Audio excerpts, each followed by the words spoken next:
প্রিয় দর্শক, এখন এই মুহূর্তে দেখতে পাচ্ছেন গ্রামের বাড়িতে অবস্থান করতেছি। আর আকাশ যে মেঘলা, খেজুরের গাছের দৃশ্যটা দেখুন কত সুন্দর, অসাধারণ। এখন যে কোনো সময় বৃষ্টি আসতে পারে। তো গ্রামের বাড়িতে বৃষ্টি, রিমঝিম বৃষ্টির, এই যে দেখেন, এটা হচ্ছে রান্নাঘরের চালা, এখানে টাইল রয়েছে, আবার ওই পাশে টিন রয়েছে। আবার ওই যে দেখেন, ওই যে দেখেন, আড়াইতলা আড়াইতলা মাটির বাড়ির যে চালা দেখতে পাচ্ছেন না, এই যে আড়াইতলা আড়াইতলা মাটির বাড়ির চালা, হ্যাঁ, দেখতে পাচ্ছেন, পাশে নিম গাছ দেখতে পাচ্ছেন। তো এগুলো হচ্ছে গ্রাম্য পরিবেশ। গ্রামে না আসলে আপনারা ওই রড বালির, সিমেন্টের সার্কুলার দেয়ালে বন্দি থেকে তো এগুলো পারবেন না। তো আমি একজন প্রকৃতিপ্রেমী, আমি প্রকৃতির মাঝে ঘুরতে ভালোবাসি। এই যে জাম গাছে কত সুন্দর সুন্দর জাম ধরে রয়েছে, একটু জুম করে দেখানোর চেষ্টা করেন। জুম করেন, জুম করে একটু দেখান যে জামগুলো কত সুন্দর পাকতেছে, পাকিয়ে খাচ্ছে।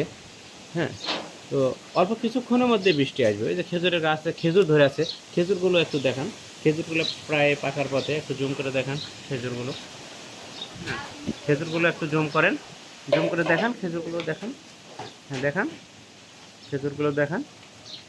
তো যাই হোক, এখন এই মুহূর্তে যে কোনো সময় বৃষ্টি আসতে পারে।